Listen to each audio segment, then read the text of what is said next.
ಕಳೆದ ವರ್ಷ ಜುಲೈನಲ್ಲಿ ಸಂಭವಿಸಿದ ರೌಡಿ ಶೀಟರ್ ಬಿಕ್ಲು ಶಿವ ಕೊಲೆ ಪ್ರಕರಣಕ್ಕೆ ಸಂಬಂಧಪಟ್ಟಂತೆ ಬಿಜೆಪಿಯ ಕೆಆರ್ಪುರದ ಶಾಸಕ ಆಲ್ರೆಡಿ ಲಾಕ್ ಆಗಿದ್ದಾರೆ.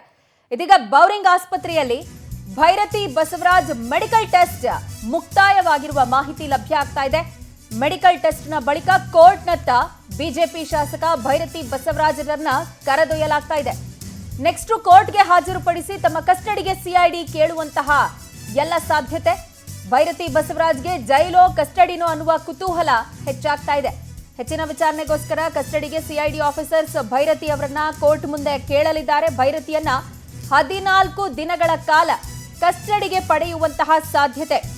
Rowdy sheeter Biklu Shiva alias Shivaprakash ಕೊಲೆ ಪ್ರಕರಣದಲ್ಲಿ ಸುಪ್ರೀಂ ಕೋರ್ಟ್ ನಿರೀಕ್ಷಣಾ ಜಾಮೀನನ್ನ ನಿರಾಕರಿಸಿತು. ಆ ಹಿನ್ನೆಲೆಯಲ್ಲಿ ಅವರನ್ನ ವಶಕ್ಕೆ ಪಡೆಯಲಾಗಿದೆ. ಇದೀಗ ಮುಂದಿನ ಪ್ರೊಸೀಜರ್ಸ್ನ ಕುರಿತಾಗಿ ಮಾಹಿತಿ ಲಭ್ಯ ಆಗ್ತಾ ಇರೋದು. ಸದ್ಯ ಬೌರಿಂಗ್ ಹಾಸ್ಪಿಟಲ್ನಲ್ಲಿ ಭೈರತಿ ಮೆಡಿಕಲ್ ಟೆಸ್ಟ್ ಮುಕ್ತಾಯವಾಗಿದ್ದು ಕೋರ್ಟ್ನತ್ತ ಅವರನ್ನ ಕರೆದೊಯ್ಯಲಾಗ್ತಾ ಇದೆ. ಕೋರ್ಟ್ಗೆ ಹಾಜರುಪಡಿಸಿ ಕಸ್ಟಡಿಗೆ ಕೇಳಲಿದೆ ಸಿಐಡಿ ಅನ್ನುವಂತಹ ಡೀಟೇಲ್ಸ್ ಸದ್ಯ ಲಭ್ಯ ಆಗ್ತಾ ಇದೆ. ನಿನ್ನೆ ಸಂಜೆ 7 ಗಂಟೆ ಸುಮಾರಿಗೆ ಇಂಟರ್ನ್ಯಾಷನಲ್ ಏರ್ಪೋರ್ಟ್ ಬ್ಯಾಂಗ್ಳೂರ್ ಇಂಟರ್ನ್ಯಾಷನಲ್ ಏರ್ಪೋರ್ಟ್ನಲ್ಲಿ ಲ್ಯಾಂಡ್ ಆಗ್ತಾ ಇದ್ದಂತೆಯೇ ಸಿಐಡಿ ಅಧಿಕಾರಿಗಳು ಅವರನ್ನ ಟರ್ಮಿನಲ್ ಒಳಗಡೆನೆ ಬಂಧಿಸಿ ತಮ್ಮ ವಶಕ್ಕೆ ಪಡ್ಕೊಂಡ್ರು. ನೇರವಾಗಿ ಸಿಐಡಿ ಕಚೇರಿ ಕರ್ಕೊಂಡು ಹೋದ್ರು. ಇವತ್ತು ವೈದ್ಯಕೀಯ ಪರೀಕ್ಷೆಯನ್ನು ನಡೆಸಲಾಗಿದೆ ಬೌರಿಂಗ್ ಹಾಸ್ಪಿಟಲ್ನಲ್ಲಿ ಅಂತ ಗೊತ್ತಾಗ್ತಾ ಇದೆ. ಆ್ಯಂಡ್ ಇದಾದ ಬಳಿಕ ಅವರನ್ನ ಕೋರ್ಟ್ನತ್ತ ಕರೆದೊಯ್ಯಲಾಗ್ತಾ ಇದೆ. ನ್ಯಾಯಾಧೀಶರ ಮುಂದೆ ಹಾಜರುಪಡಿಸುವಂಥ ಪ್ರಕ್ರಿಯೆಗಳು ನಡೀತಾ ಇದೆ. ಇನ್ನು ಜಡ್ಜ್ ಎದುರು ರಿಮ್ಯಾಂಡ್ ಅಪ್ಲಿಕೇಶನ್ ಅನ್ನ ಸಿಐಡಿ ಸಲ್ಲಿಕೆ ಮಾಡಿರೋದು. ಅವರನ್ನ ನಮ್ಮ ವಶಕ್ಕೆ ಕೊಡಿ, ಈ ಪ್ರಕರಣಕ್ಕೆ ಸಂಬಂಧಪಟ್ಟಂತೆ ಅವರನ್ನ ಇನ್ವೆಸ್ಟಿಗೇಟ್ ಮಾಡಬೇಕು, ಅವರಿಂದ ಹೇಳಿಕೆಗಳನ್ನ ಪಡ್ಕೊಳ್ಬೇಕು, ಅದಕ್ಕೆ ಇಂತಿಷ್ಟು ದಿನ ಕಾಲಾವಕಾಶ. 14 ದಿನ ಯೂಶ್ವಲಿ ಎಲ್ಲ ಪ್ರಕರಣದಲ್ಲೂ ವಿಚಾರಣೆಗೆ ಕಸ್ಟಡಿಗೆ ಯಾರನ್ನಾರು ತಗೊಳ್ಬೇಕು ಅಂತ ಹೇಳಿದ್ರೆ ಕೇಳುವಂಥದ್ದು. ಇದೀಗ ಅದೇ ಪ್ರಕ್ರಿಯೆ ಇಲ್ಲೂ ನಡೆಯುವಂತಹ ಸಾಧ್ಯತೆಗಳು ಕಂಡು ಬರ್ತಾ ಇದೆ. ಈ ಪ್ರಕರಣದ ಹಿನ್ನೆಲೆಯನ್ನು ನಾವು ಗಮನಿಸ್ಬೋದು. ಕಳೆದ ವರ್ಷ ಜುಲೈನಲ್ಲಿ ನಡೆದಂಥ ಹತ್ಯೆ ಪ್ರಕರಣ ಇದು. ಜುಲೈ 15ನೇ ತಾರೀಕು ಸಾಯಂಕಾಲ ನಡೆದಂಥ ಘಟನೆ. ಶಸ್ತ್ರಸಜ್ಜಿತ ದಾಳಿಕೋರರು ಕೊಚ್ಚಿ ಕೊಲೆ ಮಾಡಿದ್ರು. ಆಸ್ತಿ ವಿವಾದ ಹಿನ್ನೆಲೆ ಈ ಕೊಲೆ ಆಗಿದೆ ಅಂತ ಹೇಳಿ ತನಿಖಾಧಿಕಾರಿಗಳು ಹೇಳಿದ್ರು. ಆ್ಯಂಡ್ ಈ ಪ್ರಕರಣದಲ್ಲಿ ಭೈರತಿ ಬಸವರಾಜ್ ಅವರಿಗೆ ಯಾಕೆ ಸಂಕಷ್ಟ ಅಂತ ಹೇಳಿದ್ರೆ, ಈ ಪ್ರಕರಣದ A1 ಆರೋಪಿ ಏನಿದ್ದಾರೆ ಅವರ ಜೊತೆಯಲ್ಲಿ ಇವರಿಗೆ ನೇರ ಸಂಪರ್ಕ. ಕೆಆರ್ಪುರದ ಬಿಜೆಪಿ ಶಾಸಕರಿಗೆ ಈ ಪ್ರಕರಣದ A1 ಜೊತೆಯಲ್ಲಿ ನೇರ ಸಂಪರ್ಕ. ಅದಕ್ಕೆ ಬೇಕಾಗಿರುವಂಥ ಸೂಕ್ತ ಪುರಾವೆ ಎವಿಡೆನ್ಸ್ ಎಲ್ಲವೂ ಕೂಡ ತನಿಖಾಧಿಕಾರಿಗಳಿಗೆ ಸಿಕ್ಕಿದೆ. ಅದೊಂದು. ಇದರ ಜೊತೆಗೆ ಇವರು ಸುಪ್ರೀಂ ಕೋರ್ಟಿನ ಮೆಟ್ಟಿಲು ಕೂಡ ಏರಿದ್ರು ನಿರೀಕ್ಷಣಾ ಜಾಮೀನನ್ನು ಕೇಳ್ಕೊಂಡು. ಬಟ್ ಯಾವ ಫ್ಯಾಕ್ಟರ್ ಮುಳ್ಳಾಯಿತು? ಕೋರ್ಟಲ್ಲಿ ನಿಂತ್ಕೊಂಡು ಹೇಳಿದ್ರು ಇದೇ ಬೇಲ್ ಅಪ್ಲಿಕೇಶನ್ ನಿರೀಕ್ಷಣಾ ಜಾಮೀನು ಸಲ್ಲಿಕೆ ಮಾಡಿದಂಥ ಸಂದರ್ಭ ಕೆಳ ಹಂತದ ಕೋರ್ಟಲ್ಲಿ ನನಗೂ ಈ ಪ್ರಕರಣದ ಆರೋಪಿಗಳಿಗೂ ಎಸ್ಪೆಷಲಿ A1ಗೂ ಏನೂ ಸಂಬಂಧ ಇಲ್ಲ ಅಂತ ಹೇಳಿದ್ರು. ಬಟ್ ಪೊಲೀಸರು ಕಲೆಕ್ಟ್ ಮಾಡಿದಂಥ ಎವಿಡೆನ್ಸ್ಗಳೆಲ್ಲವೂ ಕೂಡ ಇವರ ಕಾನ್ವರ್ಸೇಷನ್ನು, ಇವರಿಗಿದ್ದ ಕಾಂಟ್ಯಾಕ್ಟ್ಗಳನ್ನು ಭಾಳ ಎವಿಡೆಂಟಾಗಿ ತೋರಿಸಿತ್ತು. ಹಾಗಾಗಿಯೇ ಅವರ ನಿರೀಕ್ಷಣಾ ಜಾಮೀನು ಅರ್ಜಿ ತಿರಸ್ಕೃತವಾಯಿತು. ಬೇರೆ ದಾರಿ ಇಲ್ಲದೆ ಅವರು ಶರಣಾಗಲೇಬೇಕಾಗಿತ್ತು.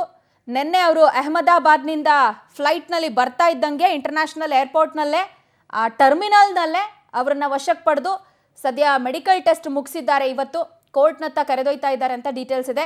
ಹೆಚ್ಚಿನ ಅಪ್ಡೇಟ್ಸ್ ಕೊಡೋದಕ್ಕೆ ನಮ್ಮ ಪ್ರತಿನಿಧಿ ಸುಚಿತ್ರಾ ನಮ್ಮೊಂದಿಗೆ ಲೈವ್ನಲ್ಲಿ ಜಾಯಿನ್ ಆಗ್ತಾ ಇದ್ದಾರೆ. ಸುಚಿತ್ರಾ, ಮೆಡಿಕಲ್ ಟೆಸ್ಟ್ ಮುಗ್ದಿದೆ ಅಂತ ಹೇಳಿ ಗೊತ್ತಾಗ್ತಾ ಇದೆ. What is the next procedure and 14 ದಿನ ಕಸ್ಟಡಿಗೆ ಪಡೆಯೋ ಸಾಧ್ಯತೆ ಕುರಿತಾಗಿ ಡೀಟೇಲ್ಸ್ ಕೊಡೋದಾದ್ರೆ?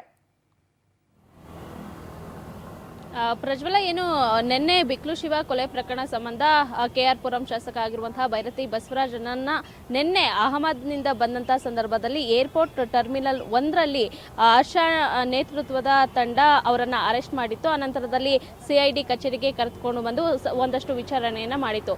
ನಂತರದಲ್ಲಿ 24 ಗಂಟೆಗಳ ಒಳಗಾಗಿ ಕೋರ್ಟ್ಗೆ ಅವರನ್ನು ಪ್ರೊಡ್ಯೂಸ್ ಮಾಡುವಂತಹ ಬಂದಂಥ ಸಂದರ್ಭದಲ್ಲಿ ಅವರನ್ನು ಮೆಡಿಕಲ್ ಟೆಸ್ಟ್ಗೆ ಬೌರಿಂಗ್ ಆಸ್ಪತ್ರೆಗೆ ಕರೆದುಕೊಂಡು ಬಂದು ಇಲ್ಲಿ ಮೆಡಿಕಲ್ ಟೆಸ್ಟನ್ನು ಮಾಡಿಸಿ ಆನಂತರ ಇದೀಗ ಏನು ಬೆಂಗಳೂರಿನಲ್ಲಿರುವಂತಹ ACJM ಕೋರ್ಟ್ ನ್ಯಾಯಾಧೀಶರ ಮುಂದೆ ಅವರನ್ನು ಹಾಜರುಪಡಿಸ್ತಾರೆ. ಆನಂತರದಲ್ಲಿ ಈ ಒಂದು ಬಿಕ್ಲು ಶಿವ ಕೊಲೆ ಪ್ರಕರಣ ಸಂಬಂಧ ಸಿಐಡಿ ಅಧಿಕಾರಿಗಳು ಒಂದಷ್ಟು ವಿಚಾರಣೆಯನ್ನು ಮಾಡಬೇಕಾಗತ್ತೆ. ಈ ಒಂದು ಸಂಬಂಧವಾಗಿ ನ್ಯಾಯಾಧೀಶರ ಮುಂದೆ ಒಂದು ಏನು 14 ದಿನಗಳ ಕಾಲ ವಿಚಾರಣೆಯನ್ನು ನಡೆಸೋದಕ್ಕೆ ಕಸ್ಟಡಿಯನ್ನು ಕೇಳೋದಕ್ಕೆ CID ಅಧಿಕಾರಿಗಳು ಮುಂದಾಗಿರುವಂಥದ್ದು.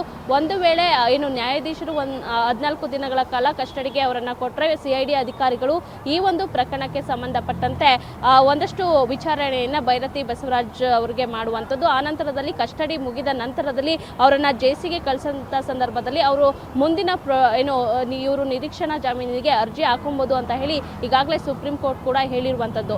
ಅಂದರೆ ಇವರು ಈ ಒಂದು ಪ್ರಕರಣ ಸತತವಾಗಿ 7 ತಿಂಗಳಿಂದನೂ ಕೂಡ ಈ ಒಂದು ಪ್ರಕರಣಕ್ಕೆ ಸಂಬಂಧಪಟ್ಟಂತೆ ನೀವು ವಿಚಾರಣೆಗೆ ಹಾಜರಾಗಬೇಕು ಅಂತ ಹೇಳಿ CID ಅಧಿಕಾರಿಗಳು ಕೂಡ ಎಷ್ಟೇ ಒಂದು ನೋಟಿಸನ್ನು ಕೂಡ ಕೊಟ್ಟರು ಕೂಡ ಶಾಸಕ ಭೈರತಿ ಬಸವರಾಜ್ ಅವರು ಈ ಒಂದು ವಿಚಾರಣೆಗೆ ಹಾಜರಾಗಿಲ್ಲ. ಜೊತೆಗೆ ಅವರು ನಿರೀಕ್ಷಣಾ ಜಾಮೀನು ಸಿಗುತ್ತೆ ಅನ್ನೋ ಒಂದು ಕಾರಣಕ್ಕೆ ಅವರೂ ಕೂಡ ಕೋರ್ಟ್ ಮೊರೆ ಹೋಗಿದ್ರು. ಆದರೆ ಹೈಕೋರ್ಟ್ನಲ್ಲಿ ಹಾಗೆ ಸುಪ್ರೀಂ ಕೋರ್ಟ್ನಲ್ಲಿ ಈ ಒಂದು ನಿರೀಕ್ಷಣಾ ಜಾಮೀನಿನ ಅರ್ಜಿ ಯಾವಾಗ ವಜಾ ಆಯಿತು ಅವರು ಈ ಒಂದು CID ಅಧಿಕಾರಿಗಳ ವಶಕ್ಕೆ ನೆನೆ ಸಿಕ್ಕಿ ಬಿದ್ದಿರುವಂಥದ್ದು. ಸದ್ಯ ಈ ಒಂದು ಪ್ರಕರಣ ಸಂಬಂಧ ಮೆಡಿಕಲ್ ಟೆಸ್ಟ್ ಅನ್ನ ಮುಗಿಸಿ ಶಾಸಕ ಭೈರತಿ ಬಸವರಾಜ್ ಅವರನ್ನ ಕೋರ್ಟ್ನತ್ತ ಇದೀಗ CID ಅಧಿಕಾರಿಗಳು ಕರೆದುಕೊಂಡು ಹೋಗ್ತಿದ್ದಾರೆ. ಈ ಒಂದು ACJM ಕೋರ್ಟ್ ನ್ಯಾಯಾಧೀಶರ ಮುಂದೆ ಹಾಜರುಪಡಿಸಿ ಆನಂತರದಲ್ಲಿ ಮುಂದಿನ ಪ್ರೊಸೀಜರ್ ಅನ್ನ CID ಅಧಿಕಾರಿಗಳು ಮಾಡುವಂಥದ್ದು. ಜೊತೆಗೆ ಈ ಒಂದು ಕೇಸ್ಗೆ ಸಂಬಂಧಪಟ್ಟಂತೆ ನಿರೀಕ್ಷಣಾ ಜಾಮೀನನ್ನ ಕೋರ್ಟ್ ಇವ್ರಿಗೆ ವಜಾ ಮಾಡಿತ್ತು. ಯಾಕಂತ ಹೇಳಿದ್ರೆ ಮೊದಲಿಗೆ ಇವರು ಯಾವುದೇ ಒಂದು ವಿಚಾರಣೆಯನ್ನು ನಡೆಸಬೇಕಾದ್ರೆ ನಿಮಗೂ ಕೂಡ ಈ ಒಂದು ಪ್ರಕರಣಕ್ಕೆ ಯಾವ ರೀತಿ ಸಂಬಂಧ, ಜಗ್ಗನಿಗೂ ನಿಮಗೂ ಯಾವ ರೀತಿ ಸಂಬಂಧ ಅಂತ ಕೇಳಿದಂಥ ಸಂದರ್ಭದಲ್ಲಿ ಇವರು ಗೊತ್ತಿಲ್ಲ ಅನ್ನೋ ಒಂದು ಹತಾಶೆಯ ಒಂದು ಉತ್ತರವನ್ನು ನೀಡಿರ್ತಾರೆ. ಎಲ್ಲೋ ಒಂದು ಕಡೆ ಈ ಒಂದು ಗೊತ್ತಿಲ್ಲ ಅನ್ನೋ ಉತ್ತರವೇ ಇವ್ರಿಗೆ ಮುಳುವಾಯ್ತಾ ಅನ್ನೋದು ಕೂಡ ಇಲ್ಲಿ ಇರುವಂಥದ್ದು.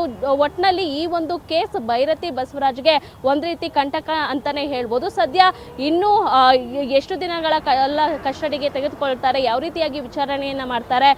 ಜೊತೆಗೆ ಈಗಾಗಲೇ 20ನೇ ಆರೋಪಿ ಆಗಿರುವಂತಹ ಅಜಿತ್ ಅವನ್ನ ಕೂಡ ಇದೀಗ ಕಸ್ಟಡಿಗೆ CID ಅಧಿಕಾರಿಗಳು ಪಡೆದಿರುವಂಥದ್ದು. ಒಟ್ಟಿನಲ್ಲಿ ಈ ಒಂದು ಪ್ರಕರಣಕ್ಕೆ ಸಂಬಂಧಪಟ್ಟಂತೆ ಆರೋಪಿಗಳನ್ನ ವಿಚಾರಣೆಯನ್ನ CID ಅಧಿಕಾರಿಗಳು ಮಾಡ್ತಾರೆ. ಪ್ರಜ್ವಲ. ಫೈನ್ ಸುಚಿತ್ರ, ಥ್ಯಾಂಕ್ ಯು ತಮ್ಮೆಲ್ಲ ಡೀಟೇಲ್ಸ್ಗೆ.